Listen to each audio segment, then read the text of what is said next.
Buenas noches, amigos y amigas de Eternidad en el Corazón, ¿cómo están ustedes? Damos gracias al Rey. Damos gracias al Rey por esta ocasión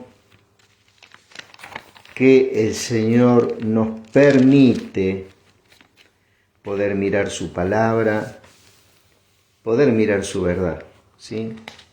Damos gracias al Señor porque tenemos un privilegio muy grande nosotros, verdaderamente como el cuerpo de Cristo, ¿cierto? Que es, lógicamente, al Señor habitando nuestras vidas, el Espíritu Santo habitando nuestra vida, ¿cierto? En esa morada el Padre y el Hijo están ahí morando en nosotros, cosas que en otra dispensación no se podía. ¿Por qué? Porque el hombre estaba vendido al pecado, estaba en el cuerpo del pecado, ¿sí?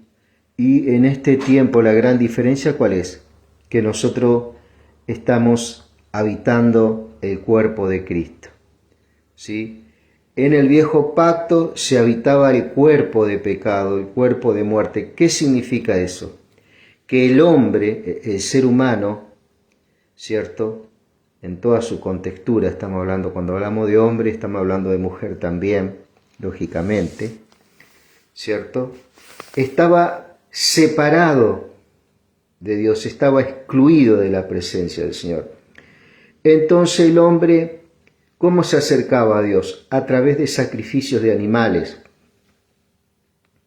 ¿cierto? Y para ello era necesario un derramamiento de sangre de animal que tomaba el lugar del hombre, ¿cierto? En lugar de que el hombre muriera, moría ese animal, ¿cierto?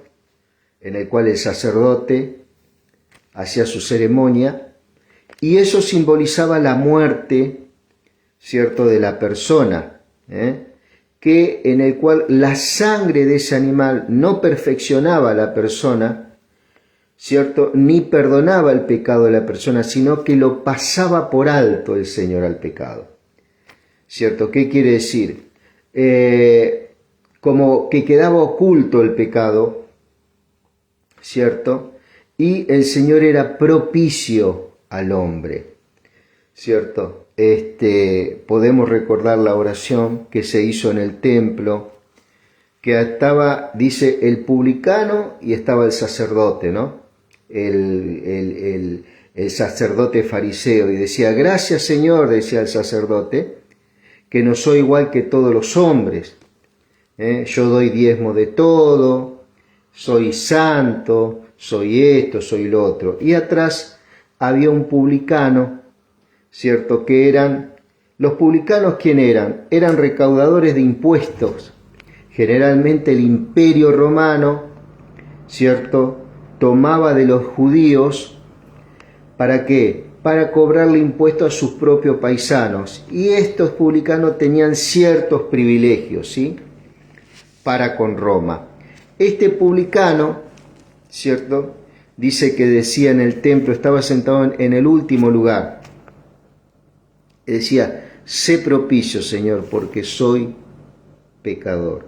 Y el Señor dice: adivinen o piensen o mediten quién fue el que se salió justificado, el sacerdote o el publicano.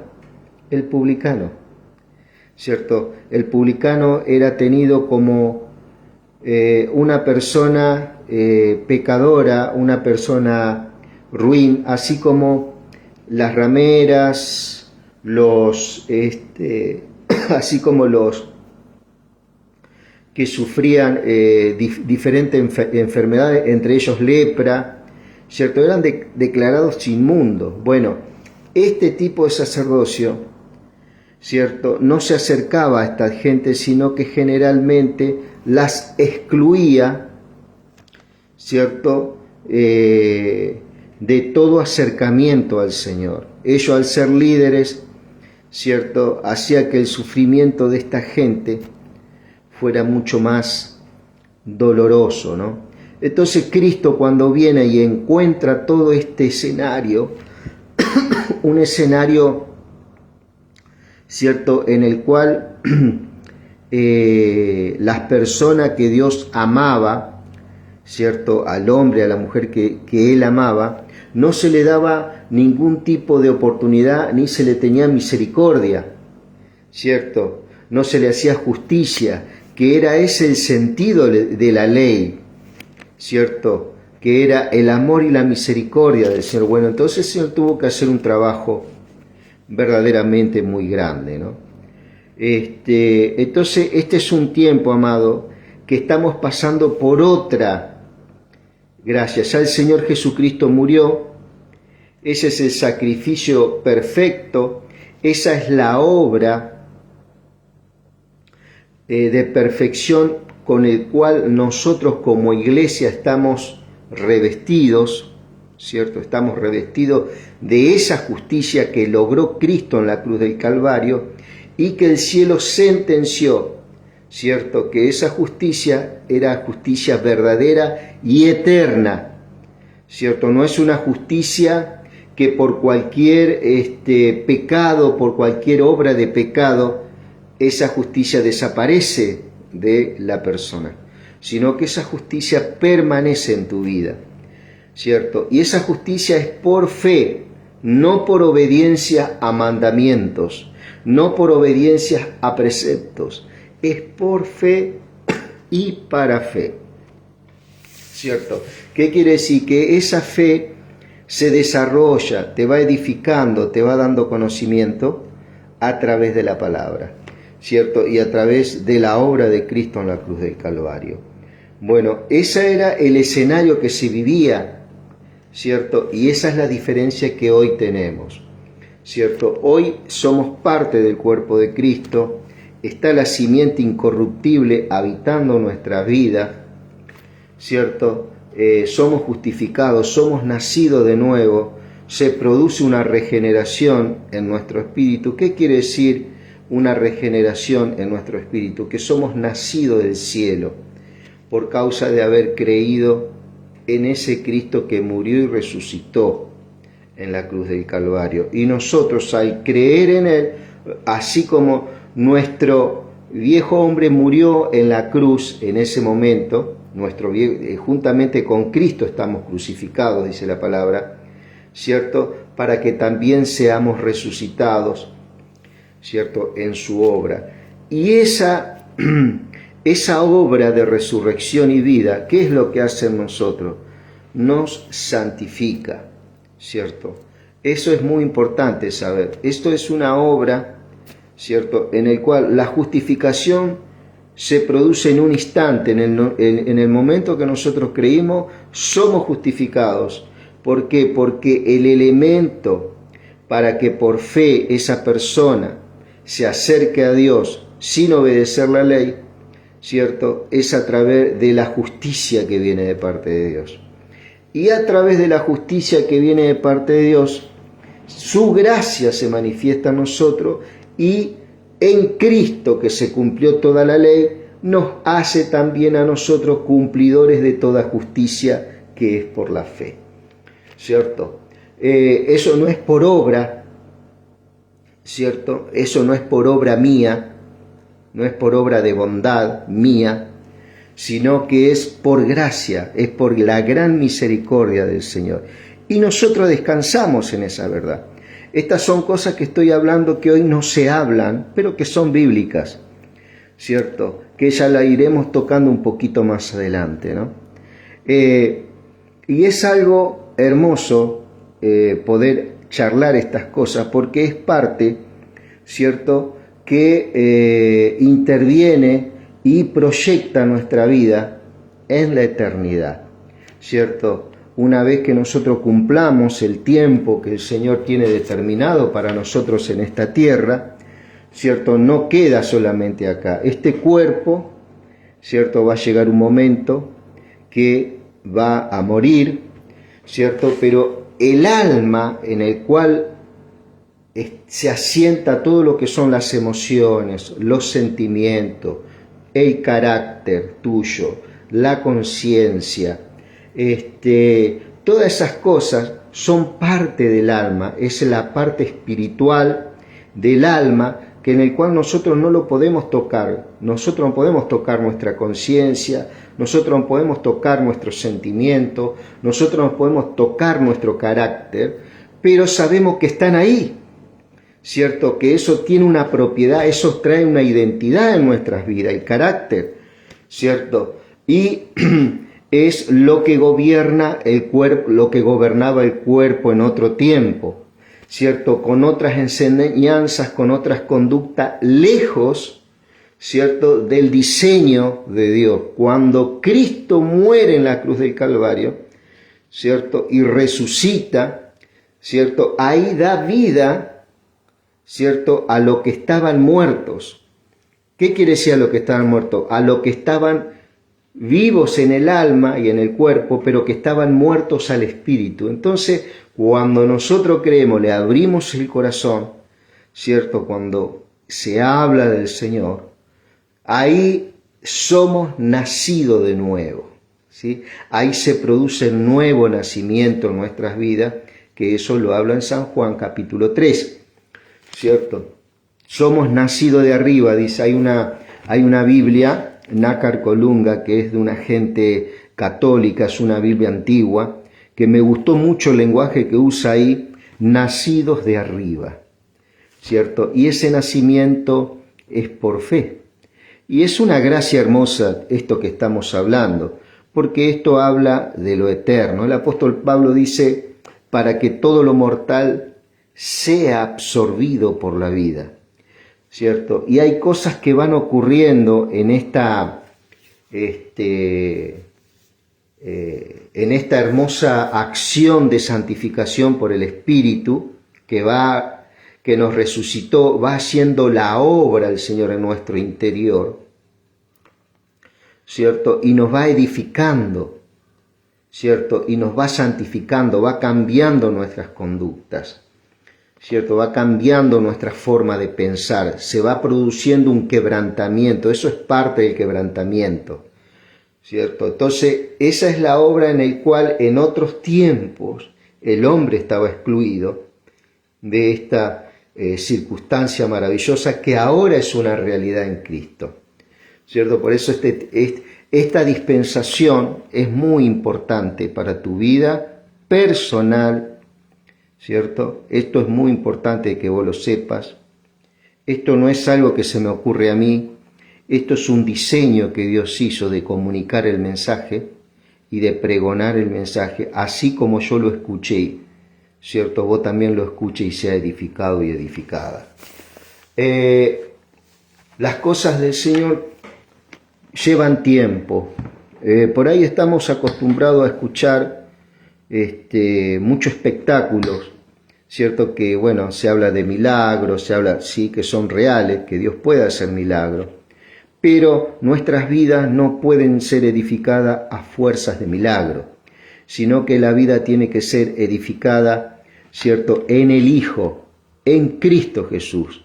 Los milagros no pueden producir salvación, pero sí lo que puede producir salvación es Cristo en nuestras vidas, ¿sí?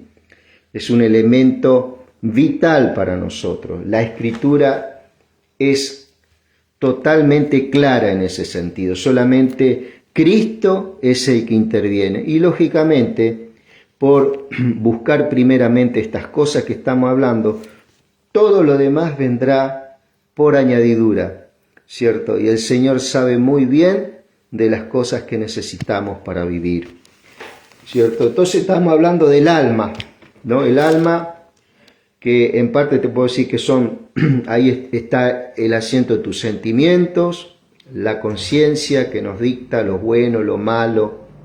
Cuando nosotros hacemos algo malo, nuestra conciencia se dispara y enseguida hace una alerta, ¿no?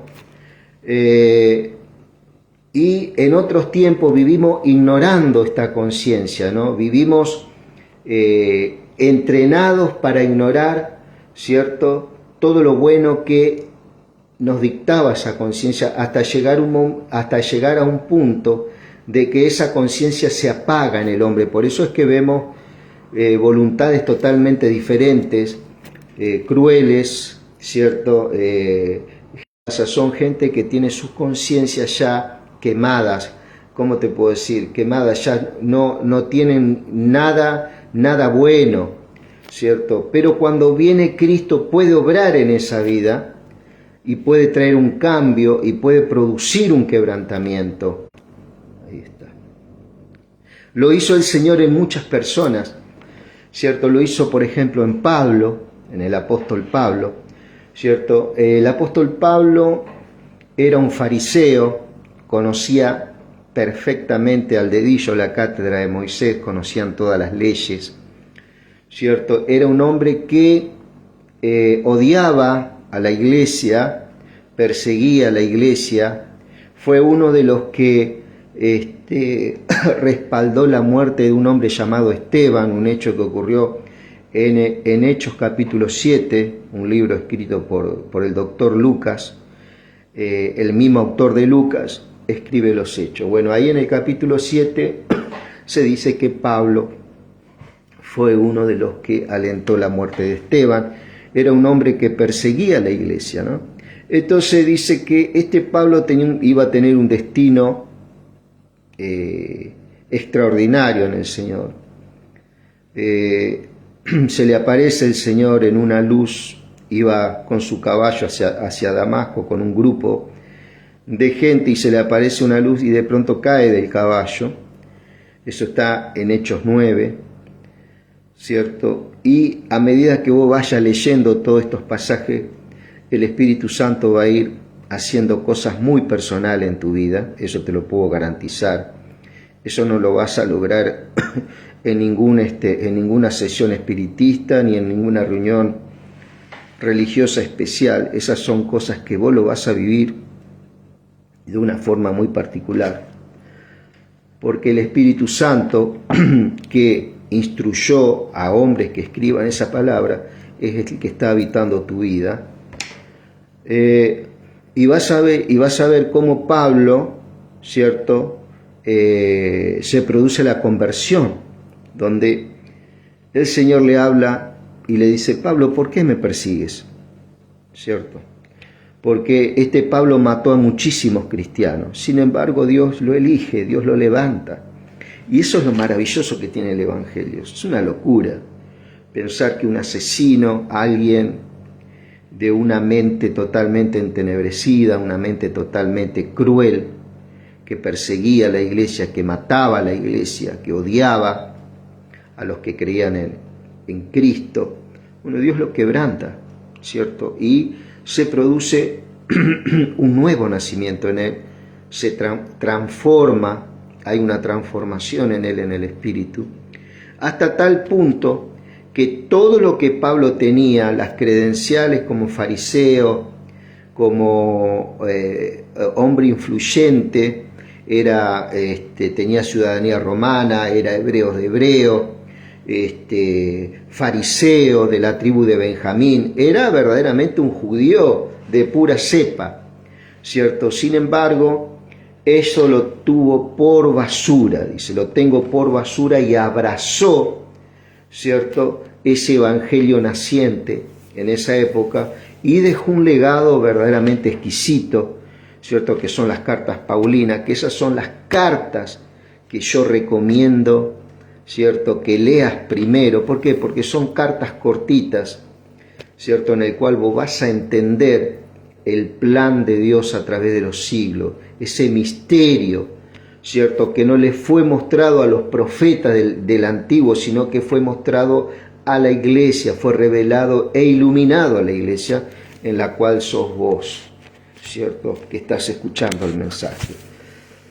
Y esto es algo maravilloso, ¿cierto? Esto es algo que verdaderamente nos lleva a ser testigos presenciales de su gloria, a ser participantes de su naturaleza divina, como dice Pedro, ¿cierto? Y vos tal vez te podés ver como una persona común y corriente, con un pasado, ¿cierto? Pero a partir de este tiempo, el Señor vas a poder contemplar otras cosas muy diferentes en tu interior, en lo cual te va a dar verdaderamente la evidencia en el cual vos mismo o vos misma vas a decir: acá verdaderamente está obrando el Señor. Así que yo te propongo dejar todo en manos del Señor Jesús. Y Él va a producir en vos, ¿cierto?, esta gracia tan especial. Siguiendo el tema de Ezequiel, ¿sí? Tema de Ezequiel, que Dios bendiga grandemente tu vida, ¿sí? Dios bendiga mucho tu lugar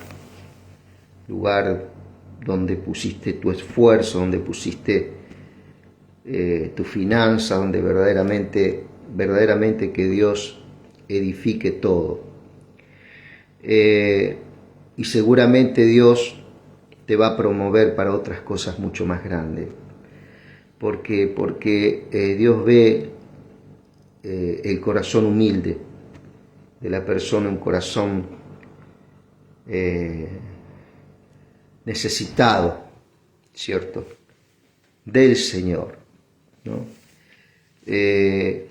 Entonces, vamos a leer Ezequiel 9, vamos a leer algo totalmente diferente a lo que estamos hablando. Estamos hablando acá de gente impía, gente verdaderamente cruel, muy pecaminosa, ¿cierto?, en el cual por allá nos da una muestra Segunda de Reyes capítulo 21. Fíjate vos por qué hace Dios las cosas que hace, por qué Dios tuvo que destruir a su pueblo y por qué Dios lo tuvo que llevar al exilio a su pueblo. ¿Sí? Mira lo que decía. Manasés tenía 12 años cuando ascendió al trono y reinó en Jerusalén 55 años. Su madre era Jepsiba. Manasés hizo lo malo, hizo lo que ofende al Señor, pues practicaba las repugnantes ceremonias de las naciones que el Señor había expulsado de delante de los israelitas. Ahí vemos la causa, ¿no? Reconstruyó los lugares paganos que su padre Ezequías había destruido. Además, erigió otros altares en honor a Baal e hizo una imagen de la diosa Asera, como lo había hecho Acab, rey de Israel. Se postró ante todos los astros del cielo y los adoró. ¿Sí? Construyó altares en el templo del Señor, escucha bien, lugar santo de Dios, lugar del cual el Señor había dicho: Jerusalén será lugar donde yo habite. Cuando el Señor dijo Jerusalén va a ser el lugar donde yo habite, donde voy a poner mi nombre en ese templo, estamos hablando del templo de Salomón. En ambos atrios del templo del Señor construyó altares en honor a los astros del cielo, sacrificó en el fuego a su propio hijo. ¿Te das cuenta? Y así copió todo el pueblo lo que hizo el rey. Quemó a su propio hijo, a un dios llamado Moloc. ¿Sí? Era un dios amonita. Quemó a su hijo amado en el propio templo que Salomón había hecho. ¿Sí? A su propio hijo, esto estamos hablando Segunda de Reyes capítulo 21, yo estoy leyendo la versión, nueva versión internacional. ¿Sí? Sacrificó en el fuego a su propio hijo, practicó la magia y la hechicería y consultó a necromantes y a espiritistas. Hizo continuamente lo que ofende al Señor, provocándolo a ira, ¿cierto? Tomó la imagen de la diosa Asera que él había hecho y puso en el templo, lugar del cual el Señor había dicho a David y a su hijo Salomón: en este templo en Jerusalén, la ciudad que he escogido de entre todas las tribus de Israel, he decidido habitar para siempre. ¿Sí? Nunca más dejaré que los israelitas anden perdidos fuera de la tierra que les di a sus antepasados, siempre y cuando tengan cuidado de cumplir todo lo que yo les ordenaba, es decir, toda la ley que les dio su siervo Moisés. ¿Sí? Pero no hicieron caso. Manasés los descarrió, de modo que se condujeron peor que las naciones que el Señor destruyó delante de ellos. Por lo tanto, el Señor, por medio de sus siervos, los profetas, como Manasés, rey de Judá, ha practicado estas repugnantes ceremonias y se ha conducido peor que los amorreos que lo precedieron, haciendo que los israelitas pequen con los ídolos que él hizo. Así que bueno, así el Señor dice, por tanto el Señor dijo por medio de sus siervos los profetas, como Manasés, rey de Judá, ha practicado estas repugnantes ceremonias y se ha conducido peor que los amorreos lo que precedieron, haciendo que los israelitas pequen con los ídolos que él hizo. Así dice el Señor Dios de Israel, voy a enviar tal desgracia sobre Jerusalén y Judá, que a todo el que lo oiga le quedará retumbando los oídos. Extenderé sobre Jerusalén el mismo cordel que extendí sobre Samaria y la misma plomada que señalé a la familia de Acab. Voy a tratar a Jerusalén como se hace con un plato, ¿cierto?, que se refriega y se pone boca abajo. Abandonaré al resto de mi heredad, entregando a mi pueblo en mano de sus enemigos, que le saquearán y le despojarán, porque los israelitas han hecho lo que me ofende, y desde el día en que sus antepasados salieron de Egipto hasta hoy, me han provocado.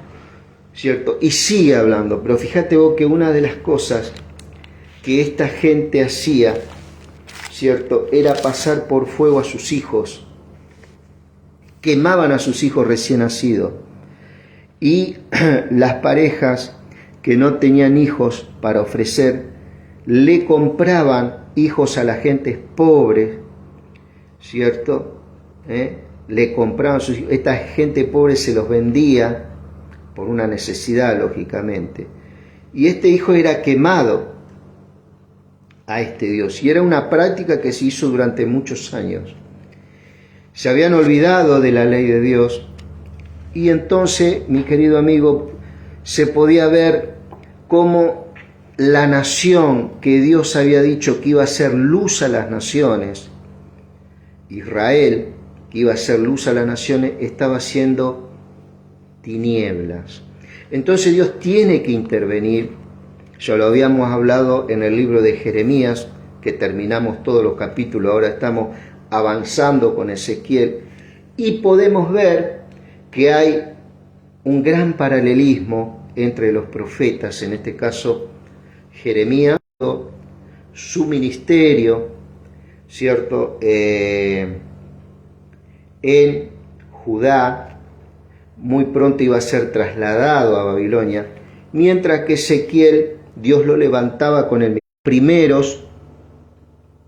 Mi querido amigo, él tenía 11 años aproximadamente cuando fue en la primera extradición de judíos a Babilonia. Entre ellos fue Ezequiel y fue Daniel, eran muy jóvenes los dos, ¿cierto? Ezequiel Dios lo levanta, más o menos tenía 25 años, era sacerdote. Ezequiel era sacerdote igual que Jeremías. Jeremías era hijo de sacerdote, así que tenía un conocimiento profundo de lo que es ponerse en la brecha, lo que es interceder, lo que es un ceremonial, un derramamiento de sangre de animal y toda esa cuestión, ¿cierto? Ezequiel tenía un conocimiento profundo. Entonces, al no haber templo en Judá, Dios lo levanta con el ministerio profético. Y ahí comienza a fluir con el ministerio profético y comienza a ver unas visiones, comienza a ver la gloria de Dios, comienza a ver el trono de Dios, ¿cierto? Elevado por 4 querubines, que es una especie de ángel que está muy cerca del trono de Dios, y eso lo habla en el capítulo 1, muy similar a lo que ocurre en Apocalipsis también, que Juan tiene la misma visión de los 4 seres vivientes, pero desde otra perspectiva hay una revelación progresiva de la cosa, ¿cierto? Y donde Ezequiel puede recibir una confirmación, ¿cierto? Una muestra de que Dios estaba en el asunto, donde él puede ver, ¿cierto? Que Dios estaba respaldando, estaba en el asunto. Entonces Ezequiel ya tenía su casa ya en Babilonia, ya había estado instalado en Babilonia, se reunía con los jefes de Judá, ¿cierto? Recordemos que en este exilio, ¿cierto? Nabucodonosor se llevó todos los intelectuales que estaban en Judá, todos los que tenían conocimiento, ciertas sabidurías se los lleva. ¿Por qué? Porque él entendía de que los intelectuales, la gente, digamos, despierta, le podía armar algún tipo de resistencia, ¿cierto? Y después mucha gente se quedó en Judá desobedeciendo el mandamiento del Señor, bueno, en el cual el profeta Jeremías, ¿cierto?, lleva una profecía de que Judá y Jerusalén van a ser destruidas, fue sitiada por el enemigo, ¿cierto? Cosa que Ezequiel lo habla también en el capítulo 7, en el capítulo 8, y está en línea con Jeremías, ¿cierto? Tenemos que entender que Ezequiel estuvo profetizando desde Babilonia antes de que Judá sea destruida, ¿cierto? Y estuvo también después profetizando después de que Judá es destruida, ¿cierto? Es muy importante esto, estudiarlo y saberlo. Y podemos ver cómo la Biblia tiene una congruencia, que es lo que descubrimos con la lectura, sin ningún tipo de, ¿cómo te puedo decir?, de doctrina de que nos haya enseñado a alguien, ¿cierto? Sino de pedirle verdaderamente al Espíritu Santo que nos ayude en estas cosas. ¿Por qué? Porque hoy se ha perdido, mi querido amigo, mi querida amiga, el panorama, ese panorama bíblico que necesitamos. Y hoy día viene cualquiera y te arranca un versículo, te lo arranca de la Biblia el versículo, un versículo de Ezequiel, un versículo de acá, de allá, y te arma una doctrina humana en el cual la iglesia se comienza a mover en esa doctrina que ha ocurrido, y así se fueron formando sectas, se fueron formando un montón de cosas. Pero hoy en día Dios está trayendo un despertar, un hambre personal de la palabra. ¿Por qué? Porque todas esas enseñanzas rutinarias, todas enseñanzas llenas de versículos por todos lados, un versículo de acá, nos saca el contexto, nos saca esto de verdaderamente permanecer, tener paciencia, ¿cierto? Y mirar el texto, ¿cierto? Entonces, al hacer estas cosas, ¿cierto? ¿Eso qué es lo que va a producir en nosotros? Eso va a traer un renuevo, eso va a traer una longanimidad, ¿cierto? Que es una templanza, un ánimo constante. Eso va a despertar el fruto, va a edificar el fruto en nuestro carácter, ¿cierto? Y nos va a hacer personas verdaderamente dependientes, ¿cierto? De todas estas cuestiones, ¿cierto? Desde el Génesis al Apocalipsis, vamos a ser verdaderamente gente que vamos a entrar en un conocimiento verdadero, ¿sí? Y se va a cumplir la palabra. Dice que el que cree en mí, de su interior correrán ríos de agua viva, ¿cierto? Las soluciones no van a venir del exterior. Nuestras soluciones financieras no van a venir del exterior. Nuestras soluciones en toda índole va a venir de nuestro interior, que es que habita el Rey de Reyes y Señor de Señores, que es donde habita el Espíritu Santo, que nos regeneró, nos dio vida, ¿cierto? Que toma de Cristo y nos los hace saber, el que nos ayuda, el que nos asiste, ¿cierto? Y ahí estamos, amados, ahí estamos, creyendo, animando, ¿cierto? A romper ese cielo de hierro que se ha instalado, ¿cierto? En todos los creyentes a nivel mundial por causa de las religiosidades, por causa de las disputas de distintas doctrinas que se están moviendo, y que la gente son llevados de una doctrina a otra, ¿cierto? Vientos de doctrina de un lado, vientos de doctrina de otro, ¿cierto? Y no nos permite verdaderamente atender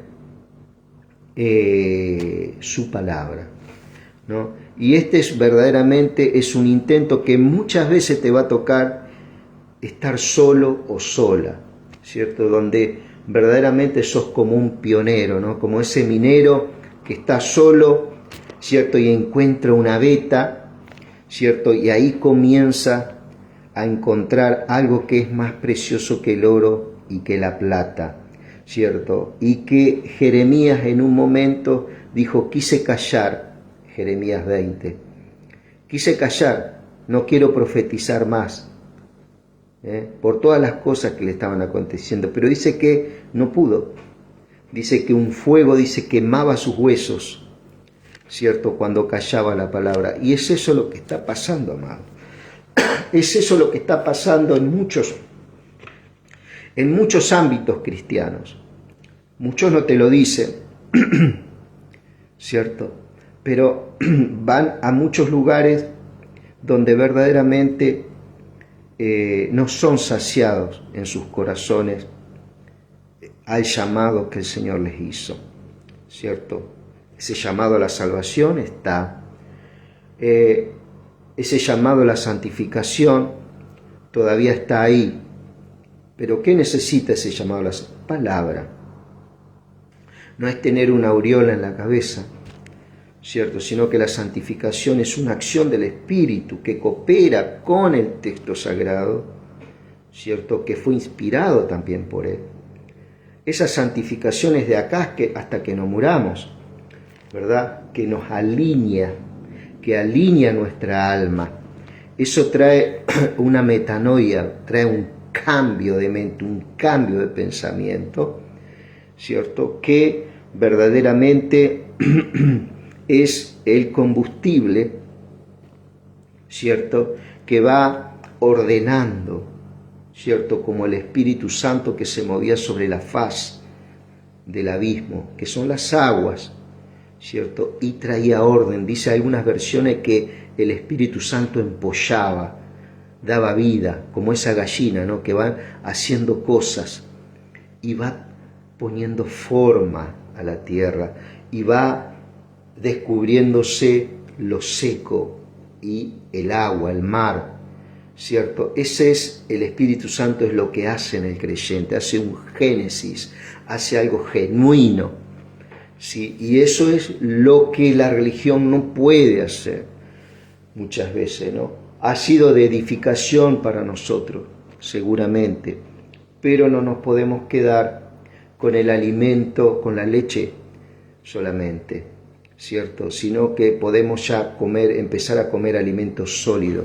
¿Por qué? Porque el mismo crecimiento te lo va a ir demandando. ¿Y eso qué es lo que te va a llevar? Eso te va a llevar a profundizar, ¿cierto? A entrar, ¿cierto? A esas aguas salutíferas que habla también Ezequiel.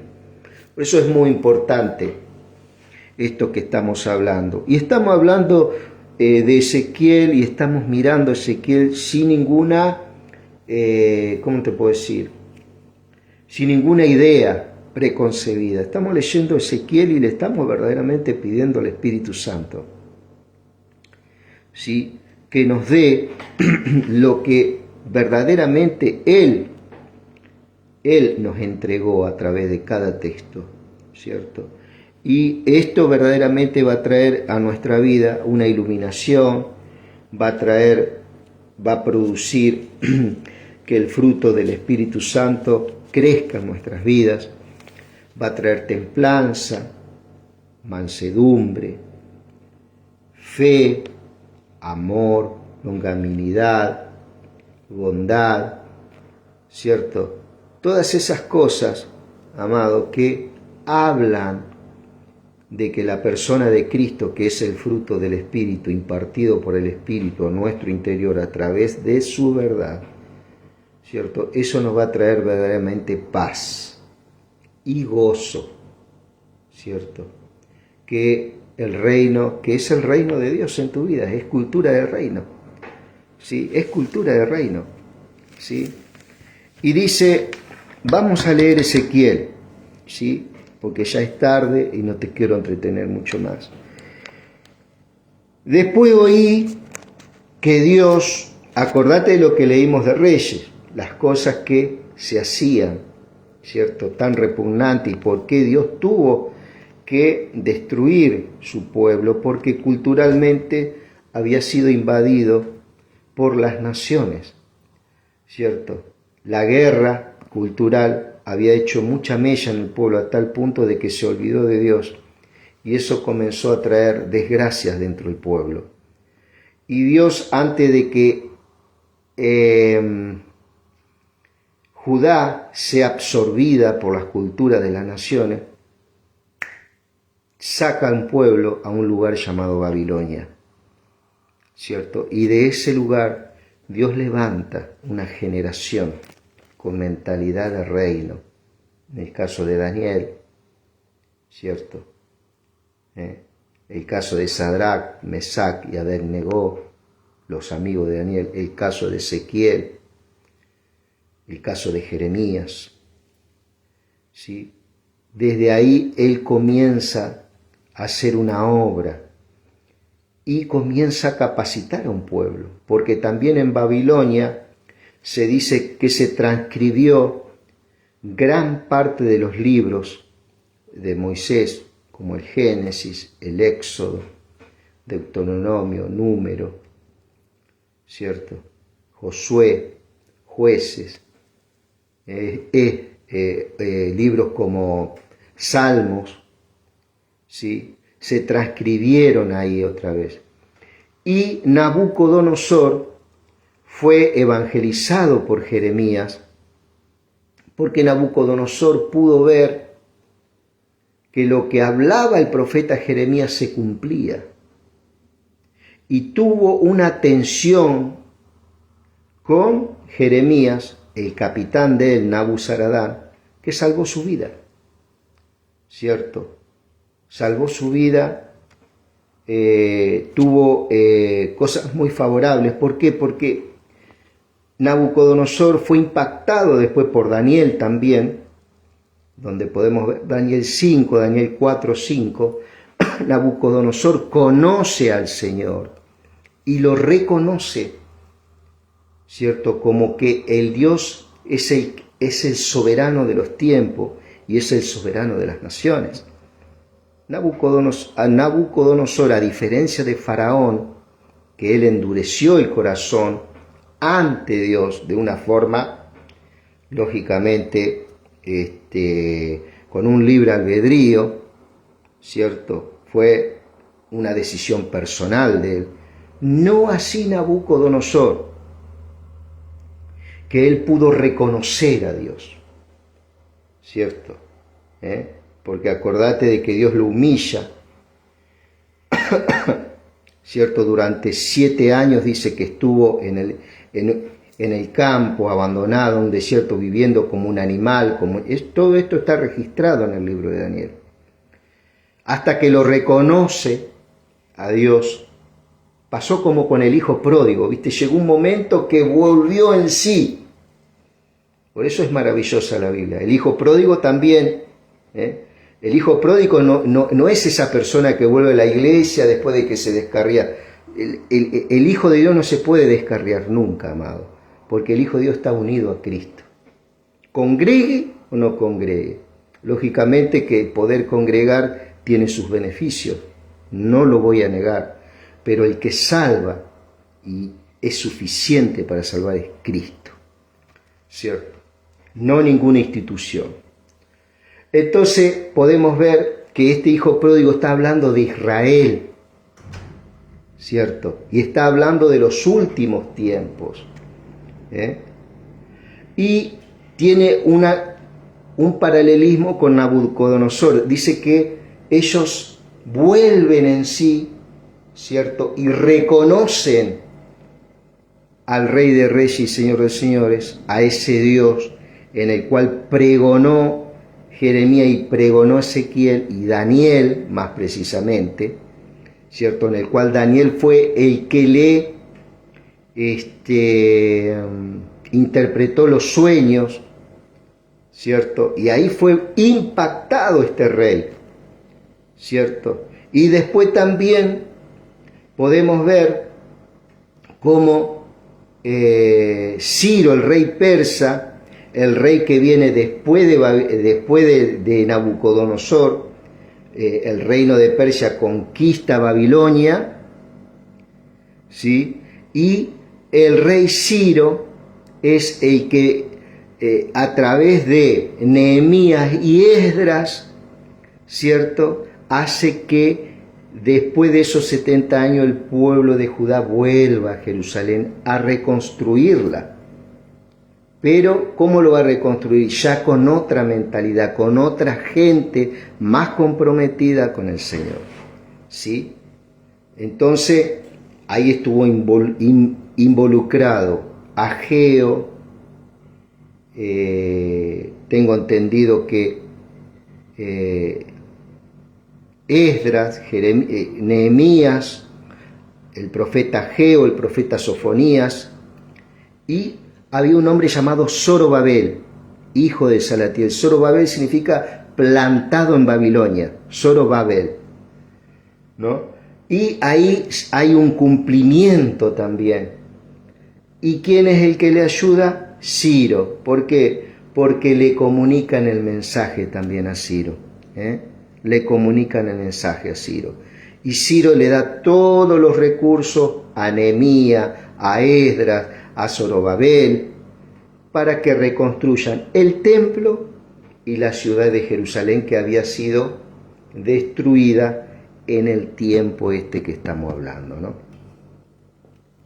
Es una cosa como para tener una guía, ¿no? Para estas cosas hay que tener una pequeña lectura por ahí. Dice, después oí que Dios clamaba, dice Ezequiel 9, con fuerza. Dios clamaba con fuerza, con fuerte voz: acérquense verdugos de la ciudad, cada uno con su arma destructora en la mano. Entonces vi que por el camino de la puerta superior que da hacia el norte venían 6 hombres, cada uno con un arma mortal en la mano. Con ellos venía un hombre vestido de lino que llevaba en la cintura un estuche de escriba. Todos ellos entraron y se pararon junto al altar de bronce. Esto es verdaderamente, estos verdugos eran ángeles, que venían con una persona vestido de lino, que podríamos decir, puede ser que sea una teofanía de Cristo Jesús, ¿cierto? Pero eso es algo personal, ¿no? Eso es algo que yo no lo puedo afirmar, ¿sí? Dice, la gloria de Dios de Israel que estaba sobre los querubines, la gloria del templo ese que habla en Ezequiel 1, Ezequiel 2, que habla Apocalipsis 5, Apocalipsis 4, ¿cierto? Esos querubines, esos 4 seres vivientes, ¿cierto? Dice, se elevó y se dirigió hacia el umbral del templo, al hombre vestido de lino que estaba en la cintura un estuche de escriba. El Señor lo llamó y le dijo, recorre la ciudad de Jerusalén y coloca una señal en la frente de quienes giman y hagan lamentación por todos los actos detestables que se cometen en la ciudad. Pero oí que a los otros les dijo, síganlo, recorran la ciudad y maten sin piedad ni compasión. Maten a viejos y a jóvenes, a muchachas y niños y mujeres, comiencen en el templo y no dejen a nadie con vida, pero no toquen a los que tengan la señal.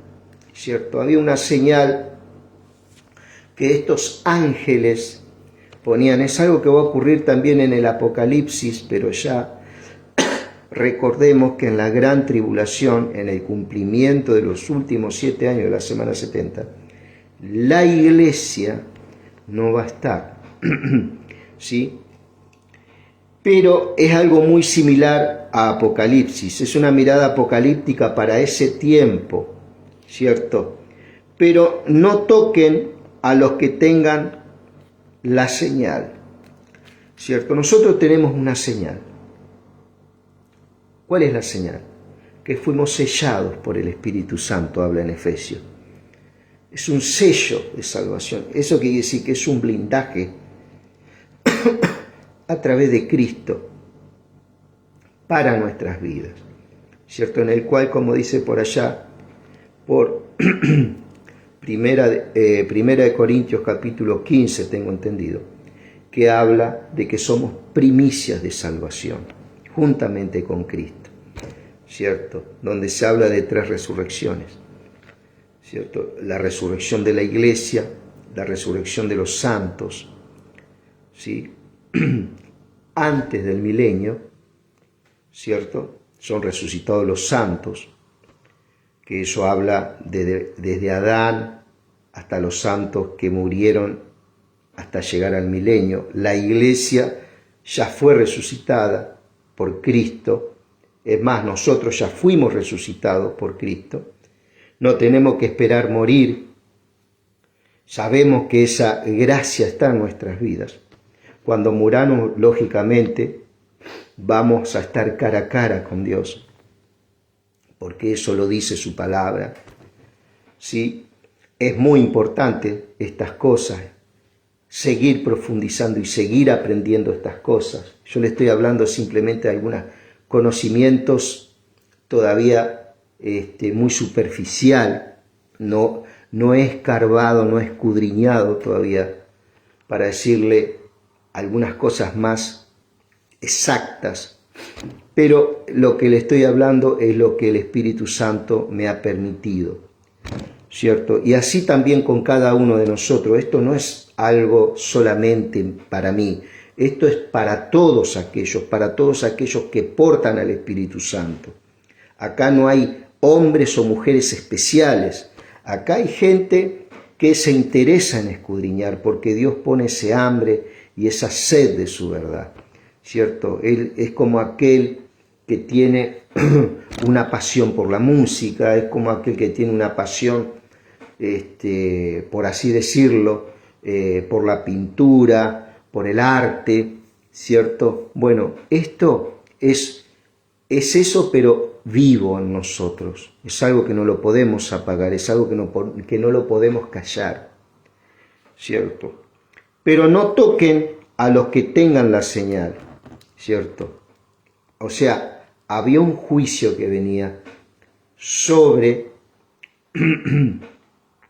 este lugar de Jerusalén, ¿cierto? Que habían quedado gente que no habían obedecido al Señor, que tenían que ir a Babilonia, se quedaron ahí en ese lugar. Bueno, el Señor iba a traer un juicio sobre ese pueblo. Y aquellos hombres comenzaron a matar a los viejos que estaban frente al templo. Pero ¿qué era lo que hacían estos viejos? Y estos jóvenes, y estos niños, y estas mujeres. Adoraban dioses, ¿cierto? Sacrificaban niños a estos dioses. Prostituían sus hijas a la diosa como Astarte y a Dios como Baal, ¿cierto? Adoraban un dios llamado Tamuz, ¿cierto? Eso estaban dentro del templo. ¿Te imaginas? Era un sacrilegio. Es como meter algo indigno dentro de una iglesia, ¿cierto? En el cual una comunidad respeta, ¿sí? Bueno, esta era la casa de Dios construida por Salomón, en el cual habían introducido ídolos detestables de otras naciones. Dios interviene el pueblo, ¿cierto? Porque si no, estas naciones iban a terminar absorbiendo a la nación de Judá y de Jerusalén, ¿cierto? Y no se iba a poder cumplir, ¿qué? El nacimiento de nuestro Salvador Jesucristo, que nació y era descendiente de la tribu de Judá. Ese es un detalle, y es el detalle más importante. Entonces Dios, en su gran amor y su gran misericordia, produce un destierro, se van a Babilonia y vuelven después de 70 años, ¿cierto? Y pudo restaurar a Judá y a Jerusalén, y de ahí, ¿cierto?, pudo hacer de que Jesucristo camine por las calles de Israel, de Capernaum, de Betsaida y tantos lugares que anduvo, de Samaria, hasta que murió y resucitó, ¿sí? Fíjate vos qué maravilla, cómo Dios cumple su palabra a través de los tiempos y es el dueño de toda la geopolítica mundial, ¿cierto? Después les dijo, salgan y profanen el templo, llenen de cadáveres los atrios a estos ángeles, ¿sí? Le dijo, ¿te acordás cuando Dios envió ángeles a Sodoma? ¿Te acordás cuando Dios envió ángeles a Sodoma para que la destruya? ¿Te acordás de eso? Y Dios en Isaías 5 dice, si Dios no hubiera tenido misericordia por nosotros, decían los judíos y los hebreos, hubiéramos sido como Sodoma y Gomorra. ¿Qué le pasó a Sodoma y Gomorra? Fueron cortados de la faz de la tierra. Pero Dios tuvo misericordia. Sí, mató a esa gente que estaba en rebelión, pero salvó un pueblo que lo trasladó a Babilonia. Un pueblo sabio se levantó de ahí y volvió a edificar el templo y volvió a reedificar Jerusalén. Eso está en Esdras, Nehemías. Hay un cumplimiento en Ageo, en Sofonías. ¿Sí? Después les dijo, ya terminamos. Después les dijo, salgan y profanen el templo, llenen de cadáveres los atrios. ¿Por qué? Porque ahí se estaban adorando a dioses que no se tenían que adorar en ese templo. ¿Sí? Es como si vos llevaras algo repugnante al templo y se le rinda adoración a eso. ¿Sí? Vos no lo aceptarías de nadie. Bueno, Dios, Él lo soportó durante muchos años. Él enviaba a sus profetas y le decía, vuélvanse a mí, dejen de sacrificar en los lugares altos, dejen de quemar sus niños, pero durante años y no obedecían. hasta que llegó un punto que Dios es un Dios justo, ¿cierto? Y va a impartir justicia. Y esta vez la justicia fue con un juicio muy grande. ¿Sí? Ellos salieron y comenzaron a matar gente en toda la ciudad, dice, estos ángeles, ¿cierto? Los que no tenían el sello. Y mientras mataban, yo me quedé solo, caí rostro en tierra y grité: ¡ay, Señor Dios! ¿Descargarás tu furor sobre Jerusalén y destruirás a todo el resto de Israel? El Señor me respondió: la iniquidad del pueblo de Israel y de Judá es extremadamente grande. El país está lleno de violencia, la ciudad llena de injusticia. Ellos piensan: el Señor ha abandonado el país, no hay ningún Señor que vea esa maldad, ¿cierto? Por eso no les tendré piedad ni compasión, sino que le pediré cuentas de su conducta. Entonces el hombre vestido de lino, que llevaba en la cintura un estuche de escriba, me informó: ya hice lo que me mandaste a hacer, ¿cierto? Así que, mi querido amigo, pudimos ver acá un breve pantallazo del carácter de Dios, ¿cierto? Es un Dios que lógicamente va a castigar, pero es un Dios misericordioso también. Un Dios que le dolió en el corazón tener que hacer lo que hizo. Pero bueno, lo tuvo que hacer porque si no, su país, su pueblo, iba a desaparecer de la faz de la tierra, así como fue Sodoma y Gomorra.